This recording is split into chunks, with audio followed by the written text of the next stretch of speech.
Hi guys, and welcome to my YouTube channel. This is Vanessa Williams. I am the owner of Magniqueens Extensions and Wigs. A lot of you guys I'm hoping came from Instagram and Facebook. If not, if this is the first time you're seeing me, then welcome. I want to do a little introduction about who I am and why it is that I started Magniqueens to begin with. So let's take it all the way back to when I was a little girl. So, of course, growing up black in America, I had this visions of grandeur that my hair wasn't where I thought it should be, and that my hair should be all long down my back, like people I saw on TV. And so, I just struggled with that, all through adolescence and growing up. My mom ended up teaching me how to braid hair when I was 7 years old. And I had a little sister who was born when I was 7. So, she became like somebody I kind of practice on. But I also love doing her hair as well. Like, she also has 4C hair. And I ended up growing her hair. Like, her hair ended up growing a lot, when I was growing up when I used to do it. And I did realize that I really enjoyed doing hair. Like, it's do my friends' hair. I used to braid hair for my friends, for my teachers' children, for everybody that had hair. I used to be doing it for, people from my church, whoever just wanted out of some braids or a little relaxer or whatever. I was the girl that was doing it, hooking it up for people, and I was very cheap because I had no license. And so it was definitely something that I had fun doing growing up. And I'm gonna go also back into why I ended up, or how I ended up in wigs. So I did notice back when I was about 14, and I had issues with my hair growth, of course, because I was relaxing my hair and then putting on braids. Like, I would cornrow my hair with synthetic hair, or put in my own little micros or whatever, and my hair started breaking off really bad. So one of my friends, Amber, my best friend, her mom used to take me to the salon with her. And so when she realized how bad my hair was, the salon, she ended up paying to get my hair done, and they ended up cutting off my hair because it was just pretty much just so damaged, it was beyond repair at that point. So I ended up having my first little haircut when I was 14, and the first one I didn't like, but I had to do what I had to do. I had to just take care of it. And then the next year, not much improved because I still had the same bad habits of relaxing my hair and putting the braids in or whatever to help grow my hair out. And my hair broke off again, and then my same friend, Amber, her mom, took me back to the salon, and they ended up cutting my hair like almost maybe half an inch. And I don't know if you guys remember Jada Pinkett back in the 90s. I know I'm dating myself, but a lot of Jada Pinkett had this really popular hairstyle back in the 90s where it was really short and had a little texture curl or whatever. So I had that look, and I actually loved that look. It was very low maintenance. It was cute, and it was fun. I mean, it wasn't really popular with the guys, but I liked it. And back then I really didn't care. I was with my little boyfriend, and he didn't really care. So we were good at the time for that. But anyways, going forward, I did realize that when I got into high stress situations, my hair would revert even when I got to college, and I wasn't, I was taking better care of my hair then. I was getting sew-ins regularly. I used to get my little kinky twist. That was all the rave back then too.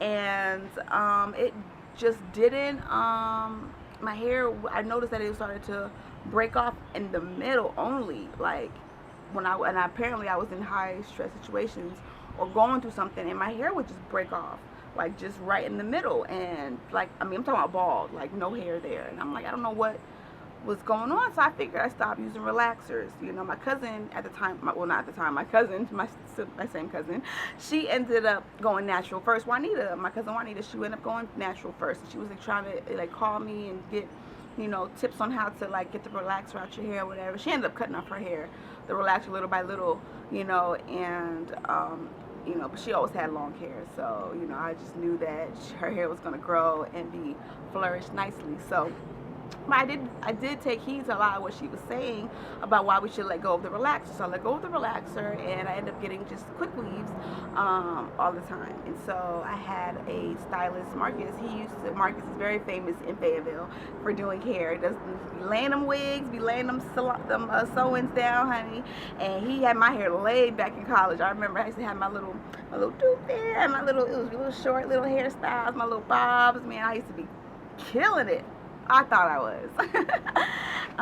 But yeah, that was my little journey going through college, and then after college I ended up going to the military, and I realized even then that I was having issues with my hair, especially in the military. Basic training, I ended up doing basic all in braids because I actually had a sew-in going to basic, but my hair, the sewing, it was curly hair because I was assuming it was like a wet and wavy, so if I get my hair wet, it's fine. But yeah, no, it was just way too big to wear a uniform, so they made me cut out the tracks in basic training. So I had to walk around with jailhouse braids the entire time. So of course, as soon as I got out of or was done with basic, I ended up, getting my hair blow dry straight. Shout out to Monty and Daniela because they came and took care of me the day I graduated. They took me straight to the salon to get me first they got me some good food, and then to the salon, and I got my hair blow dried straight, and I was so surprised at how long it had grown because it's as long as I think my hair had been at the time. And so yeah, back then I ended up having to, just stay within regs of the military, so I couldn't really wear my hair out a lot because at the time my fro had grown so much that I couldn't, it was too long to wear, or too big, not too long, too big to wear out. So I ended up just, trying to find what works as far as, styles goes. So I did a lot of, sew-ins. I found a stylist out there who was doing sew-ins, even though they weren't the best because they were a little too tight around my hairline, and my hairline was suffering a little bit. My edges was gone, guys. So, I ended up having to figure out something else to do. But then after I got pregnant with my first, my hair fell out again. And I'm attributing that to hormones, but it was like a big part in the middle of my head gone. So I ended up cutting my hair. And in the military, in the Air Force at the time, you cannot wear your hair shorter than 1 inch. And my hair at the time was shorter than 1 inch. So what did I ended up doing? Going to wigs. You got it. I went to my beauty supply store, which was not easy to find coming from, I came from North Carolina and Fayetteville where there was a beauty supply store everywhere, but in Texas and San Antonio specifically, it wasn't that many, like especially not nowhere near the base where I was living, or, at my apartment. No, I couldn't find one like that was from what I was used to in Fayetteville, North Carolina. So I ended up, I ended up finding one on like one of the like downtown near the mall or whatever, and I got me a little synthetic wig. I paid $300 for this wig. It was long. They said it was human hair, but I know it wasn't. It was a blend, and it lasted for about a good maybe 2 months. And that one, then it was done. It started, started shedding like crazy. It was so thin, and then it was knotting in the back. It was just a mess.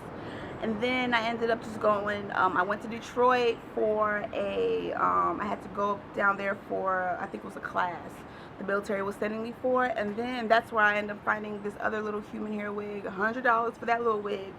And, it lasted for about a good another 2 months. That was supposed to be human hair. That one lasted better, though. It was a shorter hair, though. I think that's probably why. It was like a bob.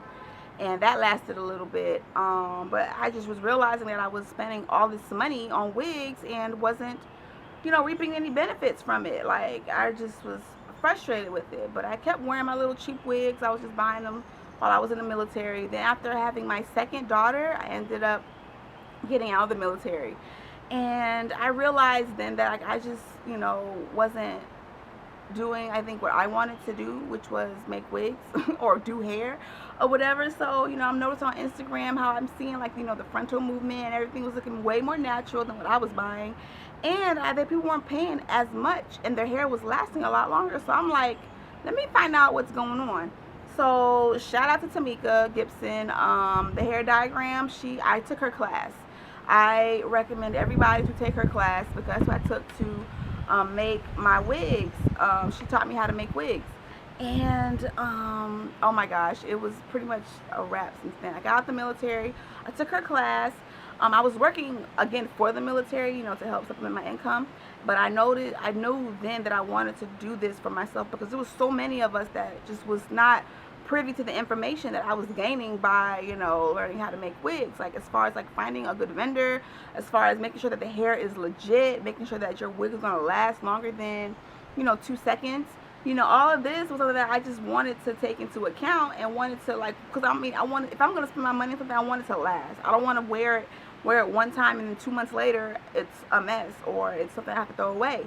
So I ended up taking her class, and then I was like, I found a good Indian vendor because I ended up learning all about how to find a good vendor and how to like test the hair to make sure it's really good hair and hair is gonna last. So I ended up not only just learning how to make the wigs, but I ended up learning how to like talk to people about why it is that I went this route, and not only did, that help me, but it helped me, figure out with not just saving money, but it helped me with making sure that I was producing something that of quality, and so that's where Magniqueens kind of got birthed from there because I was already wearing wigs, but I wanted something that was gonna last me. And I wanted to provide that to other people because going to the beauty supply store and spend $200-300 on wigs that's gonna last for 2 months is madness, or buying bundles for a sew-in because I used to spend about $200 for bundles from the beauty supply store that they told me was Remy hair, the best hair, blah blah blah blah, and that would last one sew-in. Like that hair would stay super straight and would mat up in the back after my sew-in. I'm like, okay, cool. I could just give me a 27 piece for all this. But anyways, moving forward, so that's why I birthed Magniqueens because I wanted to provide to others, what I was missing in my life, and that was, good hair, good quality hair, not good hair, because I feel like we all have good hair as long as it's healthy, because I don't want to be misconstrued that good hair is just straight hair or hair that looks like this or whatever, or is super shiny. It's healthy hair, because I feel like now I have good hair because I've taken care of it and it's grown back, and my, and oh, I have to go back to exactly what happened when I moved. So I ended up moving after I got out the military. I worked for 2 years doing what I was doing as a civilian I was working as a civilian for the military. And I wasn't too happy with where I was because, it was just a lot. I just wasn't happy there. So I ended up, talking to my husband. He saw how unhappy I was. So he's like, well, let's just move, back east or whatever, or move east. And so we ended up moving to Charlotte, and that move really brought us both into a depression. We moved so quickly. Like I went back to school for a doctorate in business administration and entrepreneurship to help with my business. And I realized, we really like did everything very quickly, and it caused a lot of stress, just period. And so we just went into a deep, deep depression. And with this move, we had 2 kids. We went from a big house, which was 2,400 square feet, to a little bitty apartment with 2 bedrooms and 1 bathroom. And we have 2 small girls at the time. One's potty training. And it was just a lot. I'm trying to run my business. So at this point, when we moved, I just kind of lost all kinds of like motivation to do anything. So my husband, he was so gracious, to help me and stuff like that. Like he was lending me money to like buy hair, but I just really wasn't creating. Shout out to Kali though, because Kali, girl, she was like buying my wigs regardless of how much I posted. Like she was always like hunting down. Like she was my only customer for like the longest, and I like thank you so much, Kali. You are like the reason Magniqueens is still running. But yeah, so anywho, but yeah, I was just going through a deep depression. I wasn't creating anything. I was just, trying to get through school 1 class at a time, trying to get my baby potty trained, also trying to get my other daughter in school. We was just really trying to like, just make something happen out of nothing. And it was just a struggle at that point. But luckily, we ended up seeing therapy because, it got bad. Like, my hair ended up falling out again because I was so depressed and so stressed out that, my hair fell out again, like, in the middle. I have pictures of those. I'll probably be posting those pictures of how, like, short my hair ended up being in the middle. Like, I had no hair. Like, and it was so frustrating, during that time. But I ended up losing my hair again. and I ended up not having, what I wasn't working at my passion. I wasn't doing what was making me happy, which was making wigs, doing hair. I love the smell of a curling iron on some hair. Like, some of these things that make me happy. I love the smell of new products, all of this stuff these are things that I just really grew to enjoy. And I knew that from a little girl learning to braid at 7, that hair was something that I just enjoy doing. And so when I wasn't doing that, I knew I was at my lowest. So we ended up seeking therapy and trying to get up out. Thanks, shout out to the VA. They ended up, getting a therapist to help us just work through it. Because, y'all don't know how bad it was. Like, we would sit on the couch, me and him together, weeks at a time, just barely moving. We had our computer there. We just did our homework. And we'd eat and watch TV all day. We'd feed our kids, but that was it. Like, and I feel bad for them at the time because it was a struggle. Like, nobody knew we were going through this. Like, they thought we were okay. My family would come and visit, and they didn't realize how bad it was. But yeah, we were like, it was bad. Like, we just were barely, making it, as far as our mental health goes. Like, we were just really just living for the moment. Like, we just had no motivation, nothing. But, we ended up seeking therapy to help us work through our depression. And, we ended up moving out of that little apartment. We ended up buying a house in Charlotte, so I have more space to create, and while I'm still in therapy, I've definitely felt a lot better, and I felt a lot more creative in doing what I do. So, Magniqueens kind of like, is one of these things that helped me find who I was, find out what my purpose was in life. And that's why I'm excited to start sharing some of my techniques and things that I do and how I do my wigs on YouTube. So I hope you guys subscribe to the channel and enjoy what it is that I offer. And if you have any questions or concerns, let your girl know. You can go on my website to see the wigs that I've created that are there. I also sell bundles. I will be having a video probably in the next couple of days showing the difference between, how to look for good quality hair versus not quality hair, and what to look for from these people who are selling hair and it's not, a good quality, because we want good quality hair. So yeah, I'm just thankful for this opportunity to be able to share this with you guys, show y'all what I was going through, how I've kind of risen from the ashes a little bit. I know there's other worse war stories out there, but this is my story. I know that I'm lucky to have somebody that I went through it with and who's there to support me and who's still supporting me and helping me. So I just wanted to, let you guys know a little bit about Vanessa and why it is that I created Magniqueens, and I hope that you guys stay with me on this journey as, we learn together and I broadcast, what it is that I find. Thanks you guys for watching.